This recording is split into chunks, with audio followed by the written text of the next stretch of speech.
Bismillahirrahmanirrahim. Assalamualaikum warahmatullahi wabarakatuh. Pada kesempatan kali ini, saya akan menjelaskan tentang sistem penanggulangan gawat darurat terpadu atau SPGDT.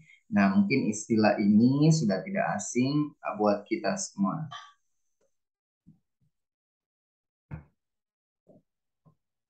Iya, sebelumnya kita harus pahami apa itu SPGDT atau Sistem Penanggulangan Gawat Darurat Terpadu.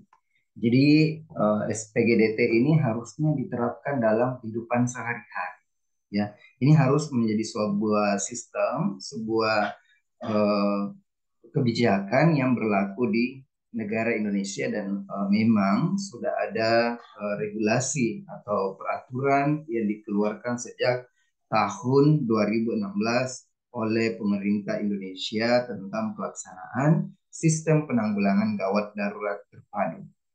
Jadi, SPGDT itu adalah suatu mekanisme pelayanan korban atau pasien gawat darurat yang terintegrasi dan berbasis call center dengan menggunakan kode akses telekomunikasi 119 dengan melibatkan masyarakat.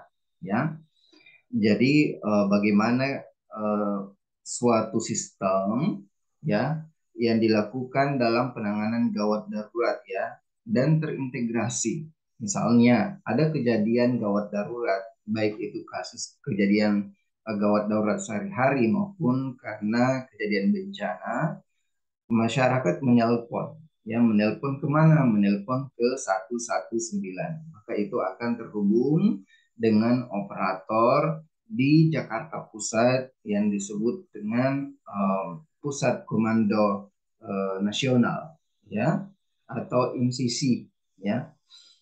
Nah, nanti akan ada komunikasi lebih lanjut, tapi nanti pada slide berikutnya baru kita akan jelaskan lebih rinci ya. Nah, dalam keadaan sehari-hari maupun bencana, penanganan pasien gawat darurat itu melibatkan pelayanan pasien case, ya. Pasien case itu ada tiga ya, rumah sakit, puskesmas, dan klinik, ya. Jadi melibatkan pelayanan sebelum korban atau pasien itu dibawa ke pasien case, ya. Jadi ada pelayanan di pra pasien case. Oke. Kemudian pada saat di pasien case, ya, antar pasien case, antar pasien case yang satu dengan yang lain. Misalnya pasien membutuhkan untuk dirujuk, ya, itu memerlukan penanganan terpadu dan pengaturan dalam sebuah sistem. Ya. Jadi SPGDT ini diterapkan pada pelayanan gawat darurat sehari-hari terhadap individu. Misalnya pada kasus kardiovaskuler ya, serangan jantung atau sindrom koroner akut. Nah, idealnya harus dilakukan penanganan gawat darurat secara terpadu mulai dari pra pasien case atau pra hospital ya sebelum dibawa ke rumah sakit, puskesmas atau klinik. Kemudian pada saat di fasilitas pelayanan kesehatan dan juga antar fasilitas pelayanan kesehatan ketika pasien itu dirujuk ya. Kasus lainnya misalnya kasus stroke ya, kecelakaan kerja, kecelakaan lalu lintas dan beberapa kasus lainnya misalnya kasus-kasus trauma.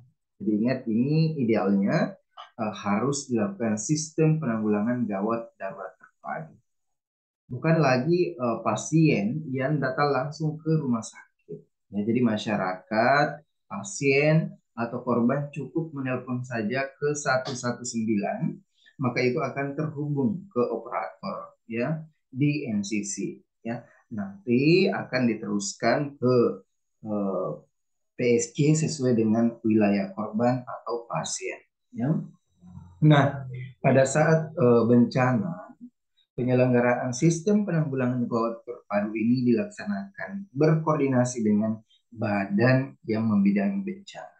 Ya, jadi ada brigade siaga bencana, kemudian ada badan penanggulangan gawat darurat, ya, badan penanggulangan bencana daerah, ya, BPBD, kemudian BNPB, badan penanggulangan nasional, bencana nasional ya. Oke. Nah, apa-apa tujuan dari SPGDT ya? Secara umum, tujuan SPGDT ini sebenarnya ada dua hal ya. Yang pertama tentunya meningkatkan akses dan mutu pelayanan kegawat dauratan ya. Jadi dengan sistem yang dibangun ya, mulai dari pra pasien case atau pra hospital, kemudian pada saat di rumah sakit dan antar rumah sakit itu akan meningkatkan mutu pelayanan kegawat daruratan ya, karena memang komunikasi antar sistem, ada koordinasi antar petugas kesehatan, kemudian pada saat di lokasi atau sebelum korban ini dibawa ke rumah sakit memang sudah ditangani oleh tenaga kesehatan yang berkompeten. Nah, beda halnya itu ketika ada kasus-kasus atau korban gawat darurat, misalnya karena kecelakaan, karena kasus trauma, dan berbagai kasus lainnya. Beda halnya itu ketika ditolong oleh orang awam dibandingkan dengan ditolong oleh tenaga kesehatan yang profesional. Ya, ini juga akan meningkatkan akses. Kenapa? Karena dengan adanya nomor yang dihubungi, maka masyarakat bisa lebih terbuka ya, lebih mudah mengakses informasi itu, meminta pertolongan dan sebagainya ya. Apalagi masyarakat sekarang, masyarakat Indonesia jarang sekali tidak menggunakan smartphone ya.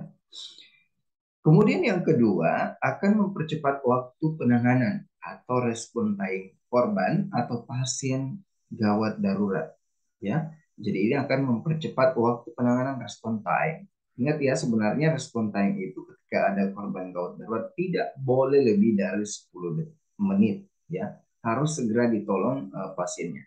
Karena kalau tidak, pasiennya bisa mengalami kecacatan, ya, kegagalan organ, bahkan korban atau pasien itu tidak bisa ditolong, ya, tidak bisa diselamatkan nyawanya, ya.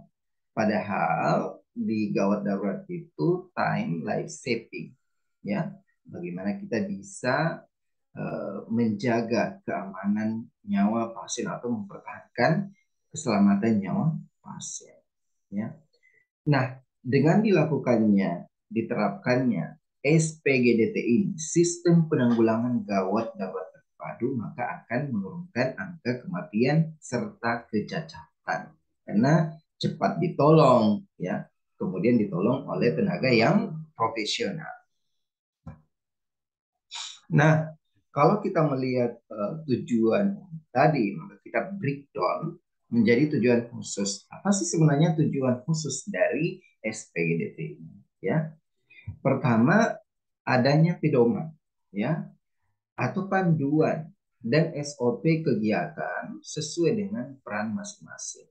Ya, jadi dengan adanya SPGDT ini sudah jelas ya, tim medik misalnya yang di lapangan apa tugasnya, ya, PSC apa tugasnya, dan instansi yang terkait apa tugasnya. Sudah ada semua pedomannya dan SOP penanganannya pun sudah jelas ya. Misalnya juga ya koordinator pertolongan pertama apa sih tugasnya, tenaga kesehatan apa, operator apa, dan tenaga lainnya apa ya. Eh, Aktivis atau tenaga-tenaga pelayanan sebelum korban atau pasien dibawa ke pasien case atau fasilitas pelayanan kesehatan itu sudah jelas apa tugasnya. Rumah sakit atau bidang fasilitas kesehatan apa sih tugasnya ya. Bagaimana SOP ya, komunikasi ketika kita akan merujuk pasien sudah jelas semua dengan adanya SPGDT ini ya. Kemudian tersedia sumber daya manusia tenaga kesehatan yang kompeten sesuai dengan kebutuhan. Ya, jadi dengan adanya SPGDT ini maka akan tersedia tenaga kesehatan yang kompeten sesuai dengan kebutuhan. Tenaga kesehatan di sini untuk di pasien case itu ada juga dokter, ya, ada perawat dan ada bidan, ya.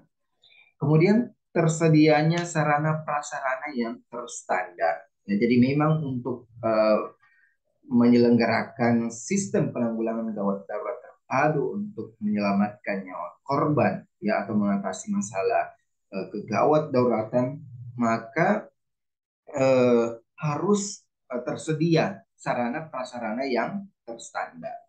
Ketika kita juga akan merujuk pasien, maka pasien case yang dituju harus sesuai dengan kebutuhan pasien. Ya. Sistem pembiayaannya juga jelas. Ya. Ketiga SPGDT ini dilaksanakan dengan baik. Ya. Adanya dasar peraturan yang kondusif. Ya. Ini adalah tujuan khusus, ada 5 poin. Nah, kalau begitu dalam melaksanakan SPGDT tentunya ada tujuan. Nah, untuk dapat mengevaluasi apakah tujuan itu tercapai atau tidak, maka ada indikator-indikator pencapaian yang bisa diukur. Nah, beberapa indikator keberhasilan dari pelaksanaan sistem penanggulangan gawat darurat terpadu. Yang pertama tentunya menurunnya angka mortalitas dan morbiditas, jadi angka kematian dan kesakitan, ya, dan juga angka kecacatan akibat kegawat dauratan dan disaster. Ini indikator keberhasilan dari pelaksanaan sistem penanggulangan gawat darurat terpadu. Jadi kalau dalam suatu wilayah atau daerah pemerintah mengatakan bahwa di sini sudah dilakukan atau diterapkan SPGDT. Nah, kita lihat benar tidak, kita cross check indikatornya. Apakah memang angka kematian, kesakitan, dan kecacatan akibat kegawat dauratan dan bencana di tempat itu menurun atau tidak?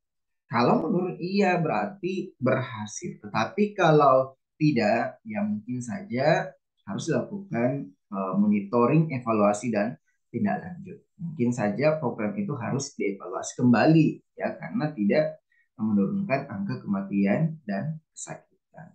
Ya.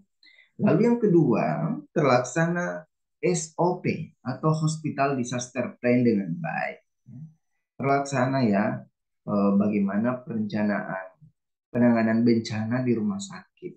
Baik itu ketika terjadi bencana di luar, ya di luar rumah sakit maupun di dalam rumah sakit. Jadi memang sudah disiapkan, walaupun tidak terjadi sesuatu bencana di wilayah tertentu, ya harus disiapkan bagaimana hospital disaster atau perencanaan penanganan bencana di rumah sakit.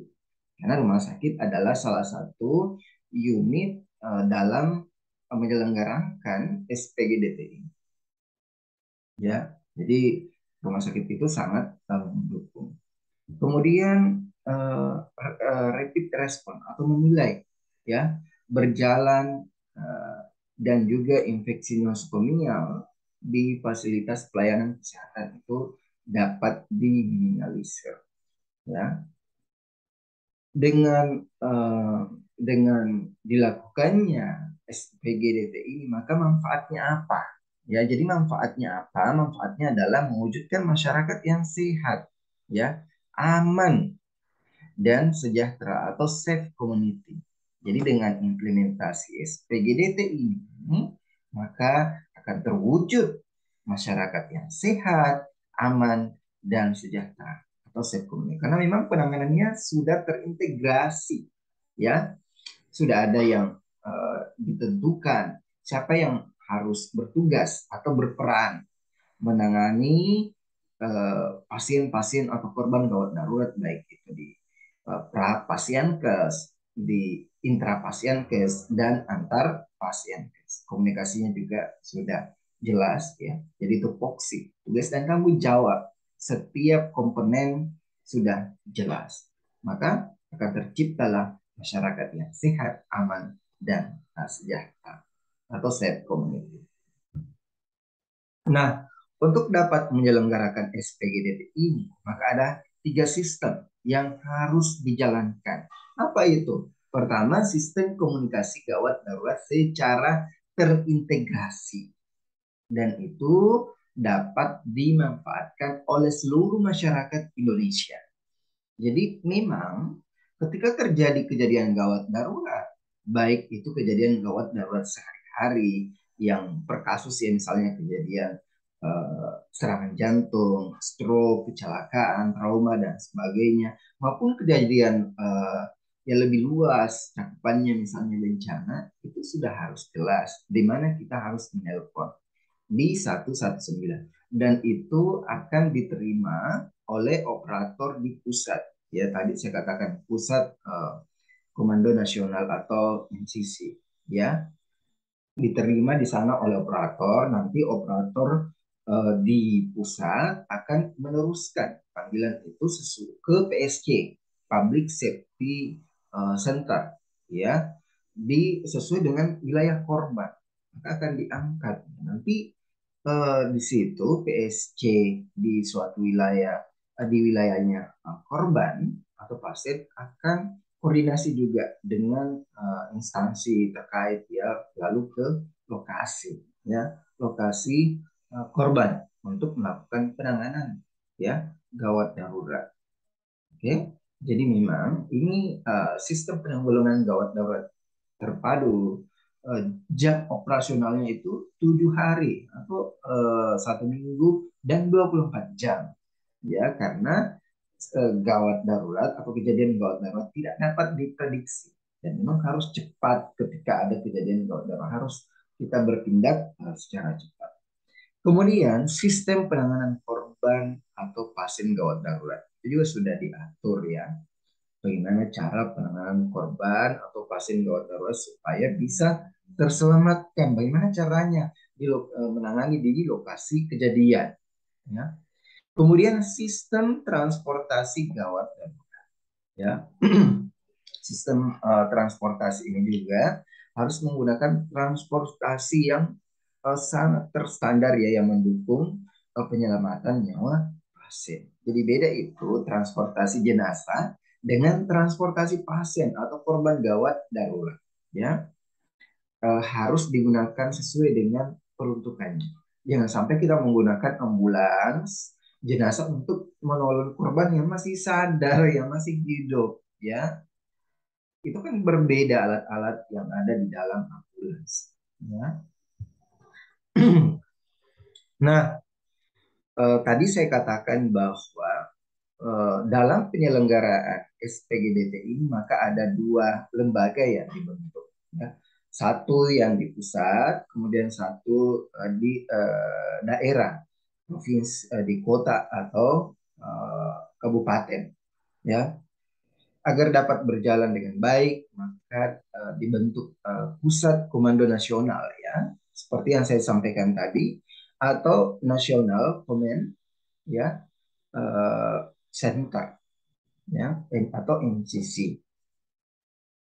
Nah, apa sih tugas dari Pusat Komando Nasional atau MCC? Jadi sebenarnya disinilah pusat panggilan 119. Seperti yang saya katakan tadi bahwa ketika ada kejadian gawat darurat, terus kita menelpon ke 119, maka itu langsung terhubung ke pusat di Kementerian Kesehatan, ya, diangkat oleh operator, ya. Itu berada di bawah dan bertanggung jawab kepada Direktur Jenderal, ya. Jadi memang SPGDT ini ini adalah apa ya, urusan atau tanggung jawab dari pemerintah Indonesia, dalam hal ini Kementerian Menteri Kesehatan, ya, salah satu tugasnya, ya. Kemudian memilah panggilan gawat darurat atau non gawat darurat. Jadi mungkin saja dalam satu wilayah ada beberapa kejadian, ya, secara bersamaan dan itu diterima. Tetapi bisa saja ada yang diprioritaskan, yang mana yang harus diprioritaskan terlebih dahulu, ya.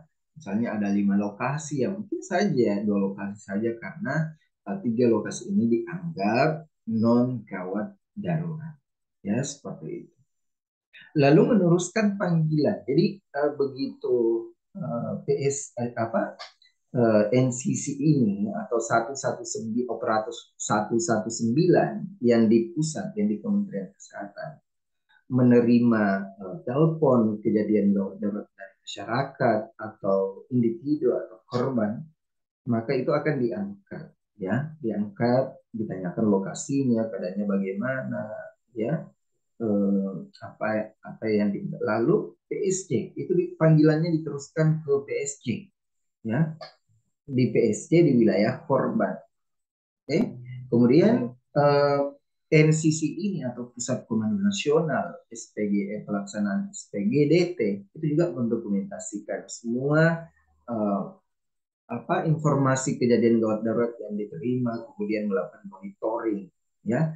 Monitoring itu harus memonitoring kinerja dari PSC, ya, baik pada saat berlangsung untuk melakukan penanganan, ya, maupun setelahnya. Jadi monitoring apakah sudah sampai di lokasi, ya, mungkin saja setelah selesai PSC ini melakukan pekerjaannya juga dimonitoring, bagaimana hasilnya korban yang ditolong di lokasi kejadian.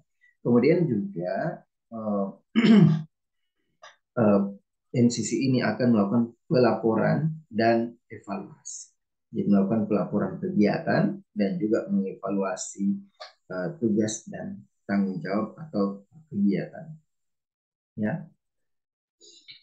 Nah, juga dibentuk pusat pelayanan keselamatan terpadu atau Public Safety Center, disingkat dengan PSC. Jadi kalau di pusat komando nasional atau NCC, ya.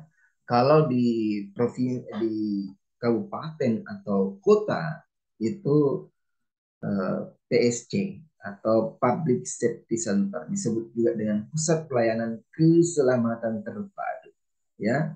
Itu adanya di kabupaten atau kota, ya. Apa sih jadi PSC ini menjadi kebutuhan masyarakat, ya, kebutuhan masyarakat dalam memenuhi penanganan kegawat daruratan yang berada di kabupaten atau kota, sehingga merupakan ujung tombak pelayanan untuk mendapatkan respon cepat, ya. Jadi memang PSC ini juga harus ada di kabupaten atau kota, ya, karena wilayah Indonesia ini sangat luas, ya, supaya mudah menjangkau kejadian gawat darurat. Dan itu juga dalam melaksanakan tugasnya seperti yang saya katakan tadi, PSC ini akan berkolaborasi, berkoordinasi dengan lembaga sesuai dengan kebutuhan, lembaga atau instansi sesuai dengan kebutuhan korban, ya. Ini tadi melibatkan Pasienkes. Jadi dalam melaksanakan tugas PSC dalam sehari-hari, ya, itu melibatkan fasilitas pelayanan kesehatan, eh, klinik, puskesmas, rumah sakit, ya, dan lainnya seperti kepolisian. Ya, kepolisian ini misalnya untuk mengamankan suatu kejadian, atau juga pada saat kita menuju lokasi supaya kita tidak terhalang dengan kemacetan lalu lintas, apalagi di kota-kota yang besar yang berpotensial macet, maka biasanya dipandu oleh kepolisian supaya kita mudah sampai ke lokasi. Demikian halnya pada saat kita transport pasien, ya, antar fasilitas pelayanan dengan satu dengan yang lain atau dari lokasi kejadian ke Pasienkes, ya. Pemadam kebakaran, ya, jadi misalnya ada yang menelpon ke 119 bahwa ada kejadian kebakaran, nah itu akan diteruskan ke PSC kota atau kabupaten, ya, sesuai dengan lokasinya, ya. Maka PSC ini membutuhkan instansi sesuai dengan karakteristik dari kejadian gawat darurat itu. Kalau kebakaran ya harus berkolaborasi juga dengan damkar. Jadi tergantung kekhususan atau kebutuhan daerah. Jadi ingat, eh, PSC ini akan melibatkan instansi sesuai dengan kebutuhan. Tetapi yang wajib selalu ada itu adalah fasilitas pelayanan kesehatan. Selalu berkoordinasi atau meminta bantuan, baik mungkin di lokasi kejadian maupun meminta bantuan bahwa korban itu akan dirujuk ke Pasienkes terdekat atau sesuai dengan kebutuhan pasien. Lalu melakukan pelayanan kegawat darurat. Jadi PSG ini melakukan pelayanan kegawat daruratan. Prapasienkes. Jadi sudah melakukan pelayanan gawat darurat sebelum pasien itu ditransfer atau di dalam fasilitas pelayanan kesehatan.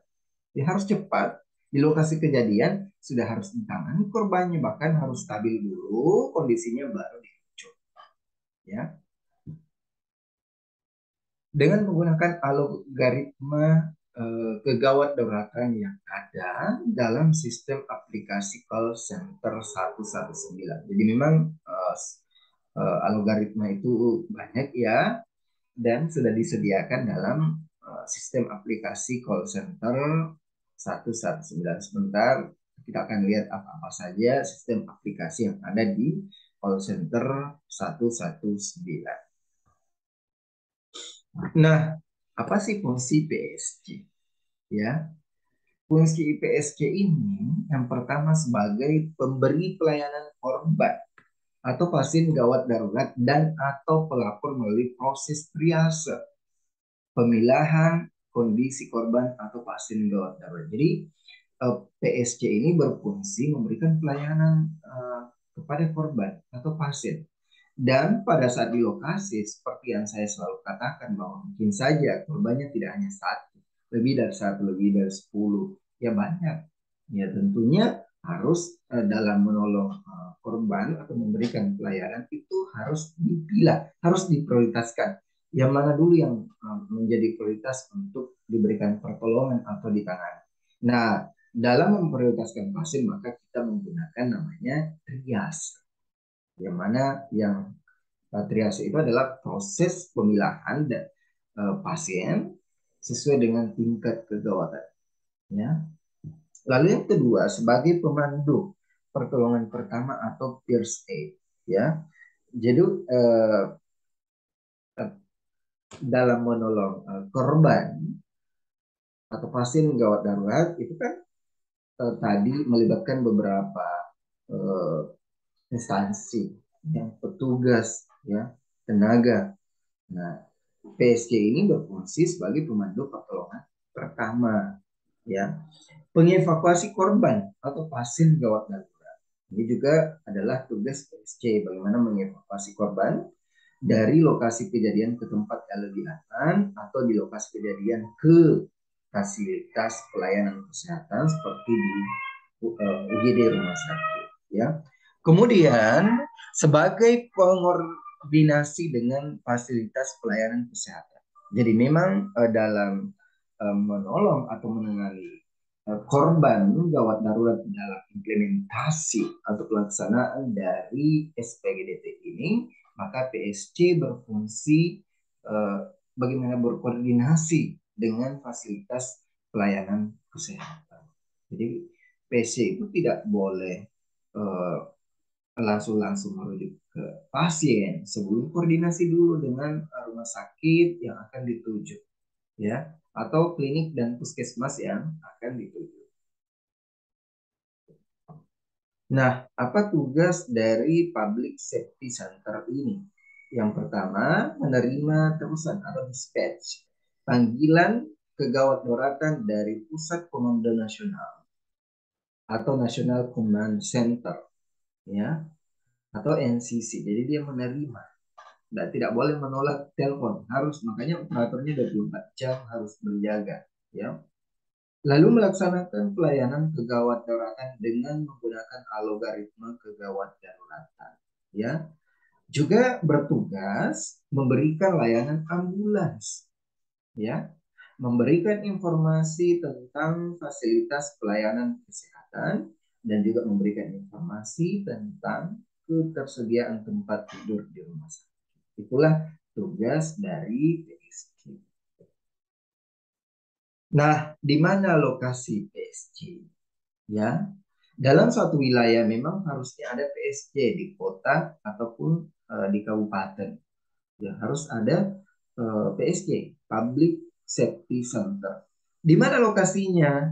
Nah, tidak harus di dinas kesehatan, tidak harus di rumah sakit, tidak. Jadi boleh di lokasi lain. Jadi memang lokasinya itu ada tiga. Pertama, bisa di dinas kesehatan kabupaten atau kota, ya. Yang kedua juga bisa di rumah sakit, ada PSC. Tapi kalau tidak memungkinkan, mungkin saja ditempatkan di tempat lain. Seperti mohon maaf untuk PSC Kota Makassar itu adanya di Tamalandrea, ya. Kemudian Kabupaten Bantaeng itu bukan lokasinya di rumah sakit, tapi di pinggir jalan raya yang memang bukan lokasi rumah sakit. Ya, dan beberapa kabupaten lainnya itu tidak harus rata, tetapi lokasinya ini bisa di tiga tempat, ya, dinas kesehatan kabupaten atau kota, rumah sakit, dan juga lokasi lain yang memang ditetapkan oleh pemerintah daerah kabupaten maupun kota, ya. Nah, untuk dapat menjalankan tugas dan fungsi dari PSC ini, maka ada tenaga-tenaga yang disiapkan, ya, dan memiliki peran dan tugas masing-masing. Yang pertama adalah koordinator. Jadi PSC itu ada koordinator, ya. Apa sih tugas dan fungsi dari koordinator ini? Itu pertama, menggerakkan tim ke lapangan. Jadi koordinator yang harus mengkoordinatori, ya, sebagai tim, ketua tim, ya, menggerakkan tim lainnya ke lapangan atau lokasi kejadian bencana atau lokasi kejadian gawat darurat.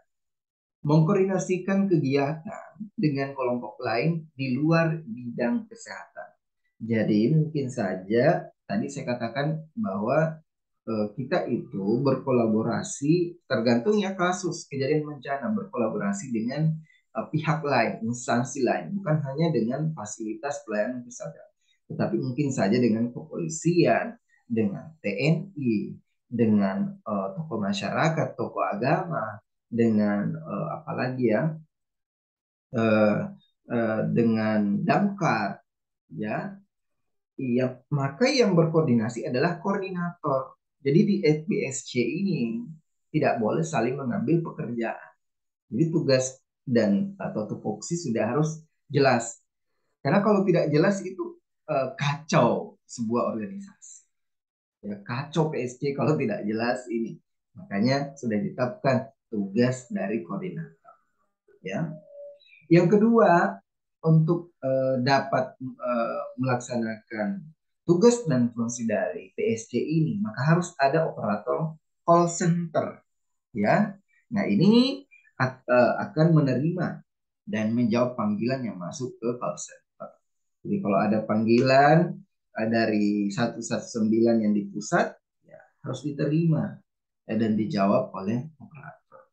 Kemudian operator call center ini, apalagi sudah ini sistem IT, ya, teknologi dan informasi yang dijalankan di sistem penanggulangan gawat darurat terpadu. Maka operator call center itu harus mampu mengoperasionalkan komputer dan aplikasi, ya, menginput di sistem aplikasi call center 119 untuk panggilan darurat, ya. Nah, tenaga lainnya yang dibutuhkan adalah tenaga kesehatan, ya. Tenaga kesehatan seperti perawat dan bidan yang memang sudah terlatih dalam pertolongan kegawat darurat. Bidan juga karena bisa saja ada kegawat dauratan maternal, kegawat dauratan janin, ya, ibu hamil, ibu dan janin atau anak. Jadi makanya dibutuhkan juga bidan, ya. Apa sih tugasnya tenaga kesehatan? Tugasnya adalah memberikan pertolongan gawat darurat dan stabilisasi bagi korban. Jadi ingat ya, harus memberikan pertolongan secara cepat dan tepat dan harus menstabilkan pasien tergantung apa masalahnya. Apakah bermasalah di airway atau jalan nafas, breathing, circulation, disability, dan exposure. Itu harus dikenali dan harus dilakukan penanganan secara cepat. Ya. Lalu selanjutnya mengevakuasi korban ke fasilitas pelayanan kesehatan terdekat untuk mendapatkan pelayanan kesehatan sesuai dengan tingkat kegawat daruratannya. Jadi harus dievakuasi korban. Mengevakuasi merujuk korban itu juga tidak boleh di sembarang fasilitas kesehatan, ya, harus disesuaikan dengan kondisi korban, ya. Misalnya ya, pasien dengan trauma kepala yang membutuhkan operasi misalnya, ya, atau trauma toraks, ya jangan dibawa ke, mohon maaf, ke puskesmas atau klinik karena mungkin saja alatnya, sarana prasarana kurang mendukung untuk menyelamatkan nyawa korban. Ya, harus dirujuk ke rumah sakit yang memang mendukung, alat-alatnya itu atau fasilitas kesehatannya mendukung untuk menyelamatkan korban. Nah, tidak hanya koordinator, operator call center, dan tenaga kesehatan saja yang dibutuhkan di PSC ini, tetapi juga harus ada tenaga lain, ya. Tenaga lain ini misalnya teknisi, supir ambulans, ya, tenaga administrasi dan beberapa tenaga lainnya yang memang mendukung penyelenggaraan dari Public Safety Center. Nah, bagaimana sistem penanganan korban atau pasien gawat darurat? Nah, ini dibagi menjadi 3 sistem. Ya, yang pertama, sistem penanganan pra pasienkes atau di lokasi kejadian gawat darurat maupun bencana. Di intrapasienkes dan antar pasienkes. Jadi, penanganan gawat darurat di prapasienkes atau prahospital, kalau kita lebih spesifik hospital atau rumah sakit ya, itu harus lebih cepat dan tepat yang dilakukan oleh tenaga kesehatan yang berkompeten dan profesional dari PSC, ya, sebelum mendapatkan tindakan di fasilitas pelayanan kesehatan. Jadi korban itu harus distabilkan, harus segera dikenali masalahnya di lokasi kejadian dan distabilkan, nanti stabil, siap, ya, alat siap rumah sakit yang dituju untuk menerima pasien, baru kita transfer pasien atau korban, ya. Lalu di prapasienkes ini pemberian pertolongan terhadap korban atau pasien gawat darurat oleh masyarakat hanya dapat diberikan dengan panduan operator call center sebelum tenaga kesehatan tiba di tempat kejadian, ya. Kemudian sistem transportasi PSC ini menggunakan apa? Menggunakan ambulans gawat darurat yang terstandar. Nah, ambulans gawat apa ya? Transportasi eh, gawat darurat itu sebenarnya bukan hanya ambulans di darat, ya, bisa menggunakan pesawat, bisa menggunakan kapal air juga, ya tergantung ya demografi atau lokasi dari kejadian suatu bencana, ya. Mungkin saja memang harus ditransfer menggunakan pesawat, mohon maaf, waktu kejadian bencana likuifaksi, gempa bumi dan tsunami di Palu itu kan korbannya sampai ditransfer ke Makassar, ya, Sulawesi Selatan. Itu kan sudah melewati pulau, jadi tidak menggunakan apa, transportasi darat saja, tapi mungkin air juga, pesawat, dan transportasi gawat darurat apapun itu, ambulans apapun itu harus mendukung sarana dan prasarana di dalamnya. Karena bisa saja itu demi apa? Demi mempertahankan nyawa pasien selama ditransfer, ya. Karena kalau tidak mendukung alat-alatnya, fasilitas di dalam ambulans, maka bisa saja ketika korban atau pasien mengalami kondisi yang memburuk, ya, kondisinya mengalami penurunan ya, atau lebih memburuk, ya tidak bisa ditolong, ya, karena memang alatnya tidak mendukung, ya. Nah, intrapasienkes atau pada saat di tempat pelayanan kesehatan seperti puskesmas, klinik maupun rumah sakit, itu harus dilakukan pelayanan gawat darurat yang diberikan kepada pasien atau korban di dalam fasilitas pelayanan kesehatan sesuai dengan standar pelayanan gawat darurat. Ya, jadi tidak perlu saya jelaskan secara spesifik atau detail bagaimana standar pelayanan gawat darurat. Itu sudah kita bahas dan nanti akan kita bahas lagi pada pertemuan selanjutnya.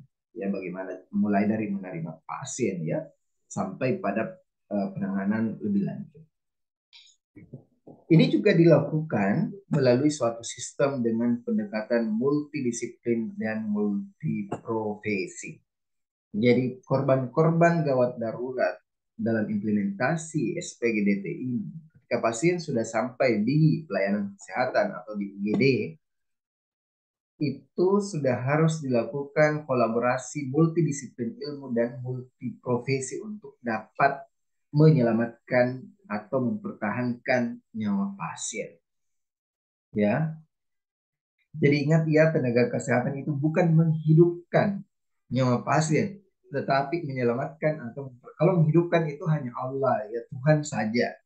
Nah, kita tenaga kesehatan tidak memiliki apa kelebihan dengan itu ya, kapasitas. Jadi hanya memberikan pelayanan secara yang terbaik, terstandar ya.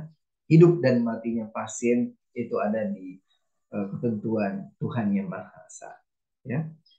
Lalu sistem penanganan korban pasien gawat darurat antar fasilitas pelayanan kesehatan seperti yang tadi saya katakan bahwa bisa saja eh, tempat perawatan korban atau pasien di suatu pelayanan kesehatan, fasilitas pelayanan kesehatan tidak mendukung ya, tempat saat ini tidak mendukung. Nah, itu harus ditransfer, harus dirujuk. Selama dirujuk pasien juga tetap harus diterapkan ini sistem penanggulangan gawat darurat terpadu. Jadi rujukan terhadap korban atau pasien gawat darurat dari suatu fasilitas pelayanan kesehatan ke fasilitas pelayanan kesehatan lain yang lebih mampu. Itulah yang dikatakan dengan sistem penanganan korban atau pasien gawat darurat antar pasienkes. Setiap fasilitas pelayanan kesehatan memiliki kewajiban untuk turut serta dalam penyelenggaraan sistem penanggulangan gawat darurat terpadu sesuai dengan kemampuannya. Jadi semua fasilitas pelayanan kesehatan, rumah sakit, klinik, puskesmas, itu memiliki kewajiban untuk melancarkan yang melaksanakan penyelenggaraan dari SPGD. Ya. Nah, kalau begitu, karena SPGDT ini merupakan kebijakan dari pemerintah pusat yang diteruskan ke provinsi, ke kota atau daerah. Apa sih tugas dan tanggung jawab dari pemerintah provinsi? Apa tugasnya? Mulai dari gubernur sampai perangkat-perangkat. Nah, tugasnya apa? Yang pertama, pemerintah provinsi dalam melaksanakan SPGDT atau menyelenggarakan SPGDT ini harus mengkoordinasikan dan melaksanakan kebijakan atau program SPGDT antar kabupaten atau kota di wilayah. Jadi misalnya di Sulawesi Selatan, ya, maka pemerintah provinsi ini harus koordinasi dan melaksanakan kebijakan, ya, SPGDT, ya, antar kabupaten atau misalnya di Kabupaten Bulukumba, Selayar, Bantaeng, ya, dan semua kabupaten yang ada di Provinsi Sulawesi Selatan. Ya, lalu melakukan koordinasi dengan pemangku kepentingan lain. Ya, harus siapa-siapa yang dibutuhkan ya dalam penyelenggaraan SPGDT ini, instansi apa saja selain misalnya fasilitas pelayanan kesehatan harus koordinasi. Ya, memfasilitasi pelaksanaan kegiatan pembentukan dan peningkatan kapasitas serta kemampuan penyelenggaraan SPGDT di wilayah. Jadi pemerintah provinsi harus memfasilitasi pelaksanaan kegiatan pembentukan uh, penyelenggaraan SPGDT ini mulai dari di tingkat daerah atau kota ya. Jadi semua.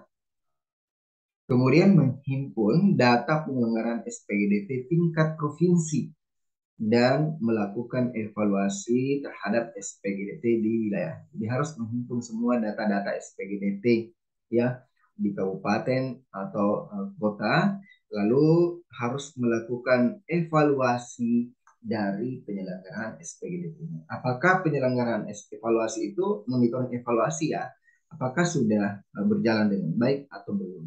Nah, di dalam manajemen kalau misalnya ada yang belum optimal berjalan dengan baik, maka pemerintah provinsi idealnya harus melakukan rencana tindak lanjut, ya. Jadi harus dilakukan rencana tindak rapat tinjau manajemen, ya, lalu rapat tindak lanjut untuk memperbaiki penyelenggaraan SPGDT selanjutnya atau di masa yang akan datang, ya. Nah, apa saja fasilitas yang dibutuhkan untuk dapat menyelenggarakan SPGDT ini, mulai dari Prapasyankes, kemudian di Intrapasyankes, sampai ke antar pasienkes. Yang pertama tentunya public safety center. Jadi harus ada SDM, tenaga, SOP, komunikasinya harus sudah ada di tiap kota atau kabupaten, ya. Kemudian BSB atau Brigade Siaga Bencana, ya. Sistem komunikasi harus ada. Bagaimana komunikasinya? Harus terintegrasi, ya. PSC dengan Pasienkes dan instansi lainnya, DSB, itu harus ada sistem komunikasinya. Baru untuk dapat menunjang penyelenggaraan dari SPGDT ini. Kemudian pelayanan ambulans, ya, juga harus ada, ya, dan pelayanan pada keadaan bencana. Itu ini sudah harus. Misalnya bagaimana dilakukan suatu simulasi bencana, ya, itu sudah harus disiapkan, ya, dan ini adanya di Prapasyankes. Lalu fasilitas apa yang harus disediakan di Intrapasyankes? Ya, tentunya harus ada hospital disaster plan, ya.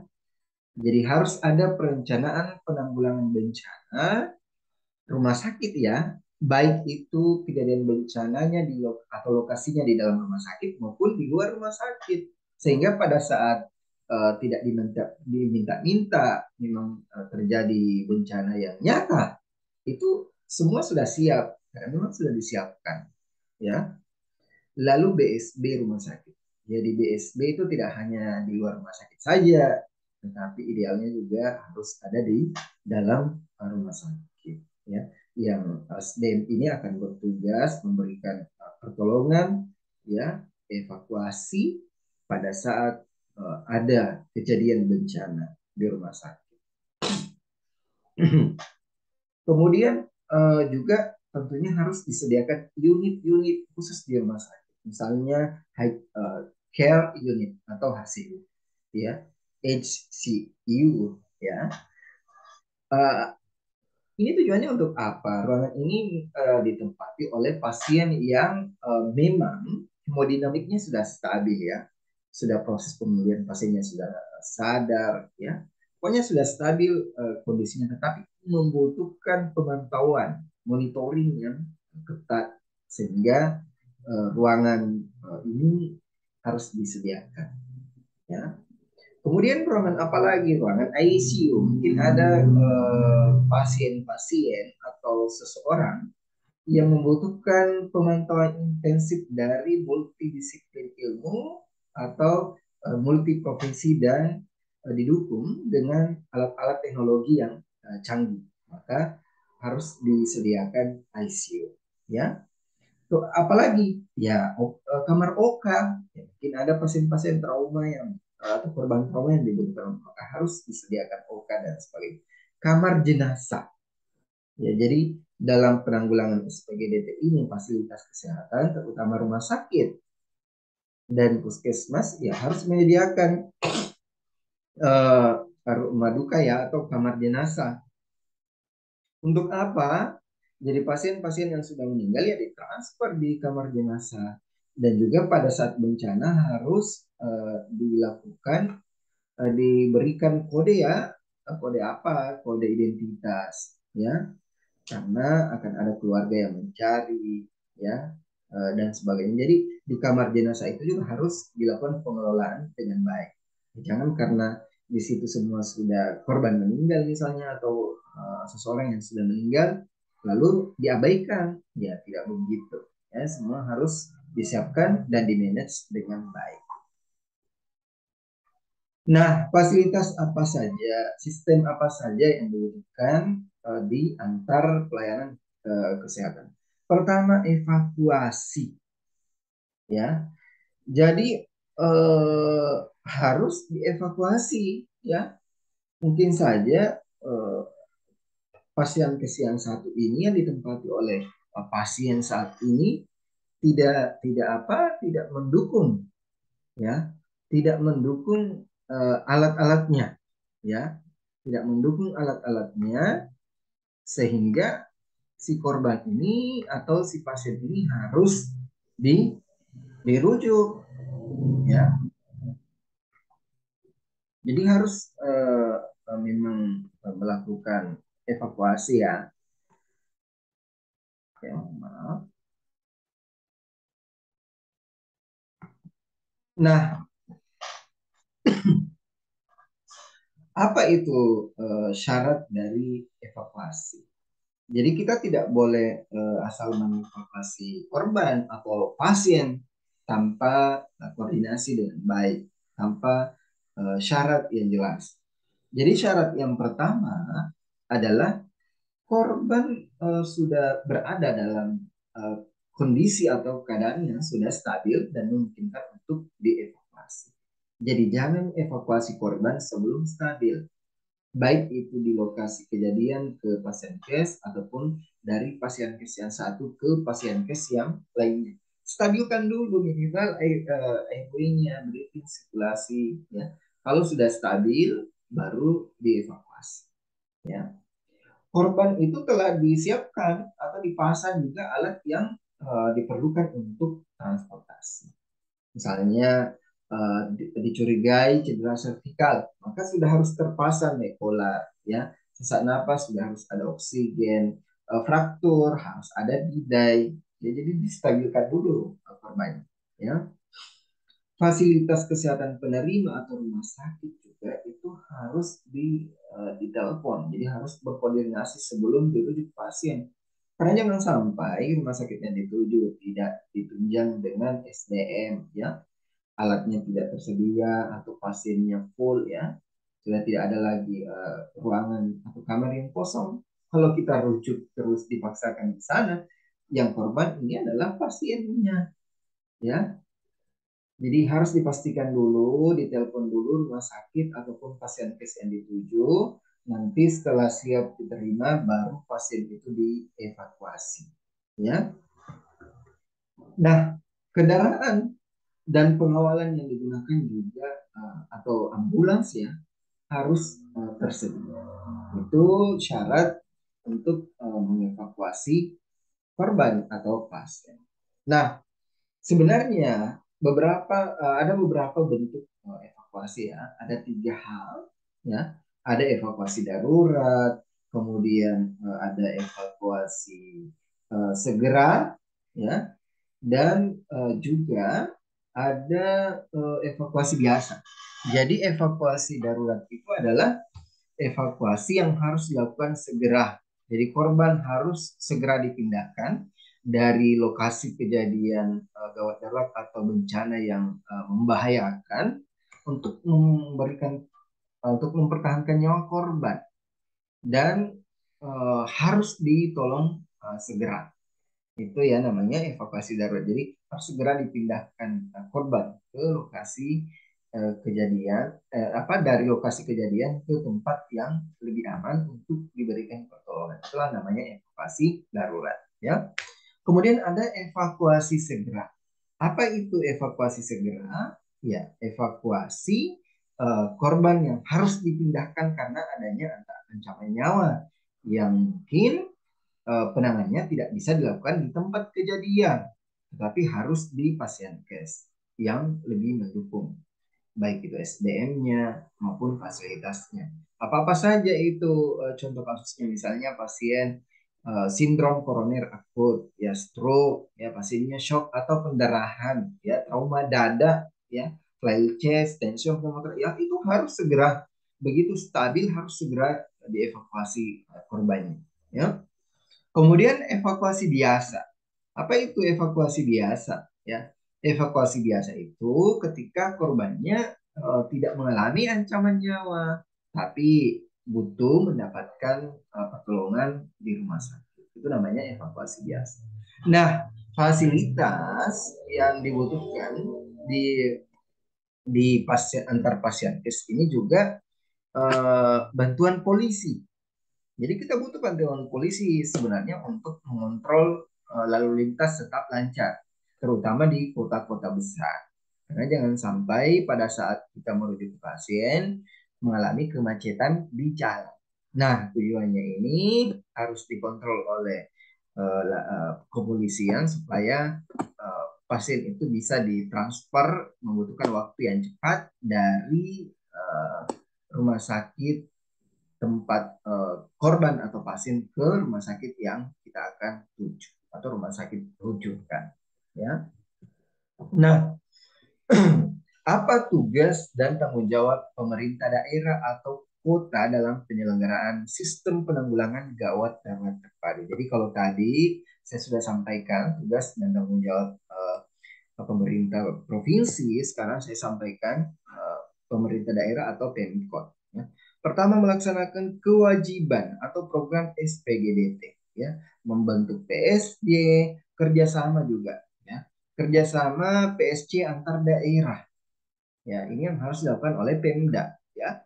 Kemudian kerjasama dengan fasilitas pelayanan kesehatan dan juga instansi lainnya, ya, menguatkan kapasitas kelembagaan, meningkatkan kompetensi SDM, dan juga tentunya harus menyediakan sarana dan prasarana maupun dana atau keuangan. Ini tugas dari Pemda atau Pemkot, ya. Melaksanakan kegiatan pembentukan dan peningkatan kapasitas serta kemampuan SPGDT, ya. Melakukan pendataan penyelenggaraan SPGDT di tingkat kabupaten atau kota, ya. Dan juga apa sih tugas dari pemerintah dari mana sumber pendanaan sistem penanggulangan gawat darurat terpadu ini? Dari mana? Ya, dananya itu ada dari pusat dan ada dari daerah atau kota. Kalau dari pusat itu dari APBN, Anggaran Pendapatan Belanja Negara. Kalau di daerah disebut dengan APBD, Anggaran Pendapatan Belanja Daerah, dan sebagainya. Kemudian yang sebagai penasehat, ya, yang bertanggung jawab atau yang mengawasi pelaksanaan SPGDT ini adalah dari pusat, ya, menteri siapa? Menteri Kesehatan. Jadi dalam pelaksanaan SPGDT ini eh, dalam hal ini dilaksanakan oleh pemerintah, yaitu Menteri Kesehatan, kemudian gubernur dan juga bupati atau wali kota, ya. Nah, mungkin dari tadi saya membahas, ya, mulai dari pengertian SPGDT sampai di akhir ini supaya agak mudah dipahami, maka ini ada singkatan alur penyelenggaraan SPGDT melalui call center 119 dari masyarakat, kemudian pusat komando, ya, atau NCC National Command Center, dan juga Public Safety Center atau PSC. Nah, ini alurnya, ya. Yang pertama seperti di gambar yang Anda lihat, ketika terjadi kejadian gawat darurat atau bencana, maka idealnya masyarakat harus segera menelpon ke 119 karena ini adalah number emergency call, ya, atau ya, nomor gawat darurat, ya, mohon maaf, ya. Uh, Menelpon ke 119 dan itu akan terhubung ke operator NCC National Command Center.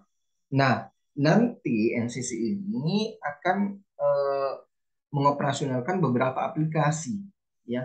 Ada call tracker, kemudian algoritma radar, informasi Vaskes, ya, informasi, ya, Halo Kemkes, informasi ambulans, aplikasi reporting dan dashboard monitoring, ya. Lalu NCC ini akan meneruskan panggilan ya atau telepon ke PSG kota atau kabupaten sesuai dengan lokasi eh, masyarakat tadi yang menelpon ya. Dan ingat ya, SPGDT ini jam operasional NCC maupun PSG 24 jam ya. Jadi ada shift-shift. Nanti PSG ini akan berkoordinasi dengan instansi terkait termasuk fasilitas pelayanan kesehatan. Jadi sesuai karakteristik kejadian gawat darurat. Lalu PSG ini uh, tenaga beserta alat-alatnya akan menuju ke lokasi kejadian bencana atau gawat darurat untuk memberikan pertolongan pertama atau first aid ya secara segera, secara cepat dan tepat. Nah, ini juga ya tergantung ya jejaringnya siapa. Harus ada ambulans.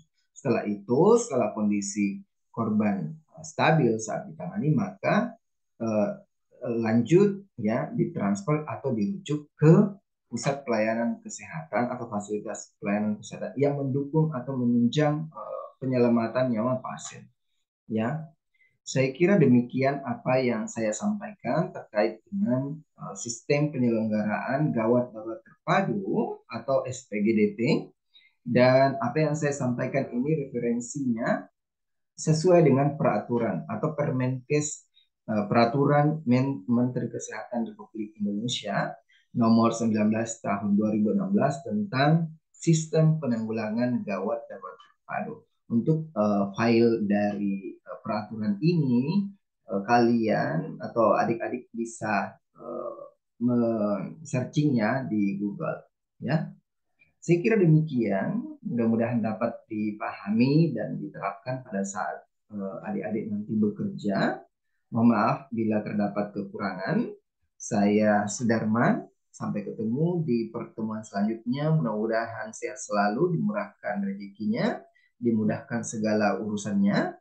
Wassalamualaikum warahmatullahi wabarakatuh.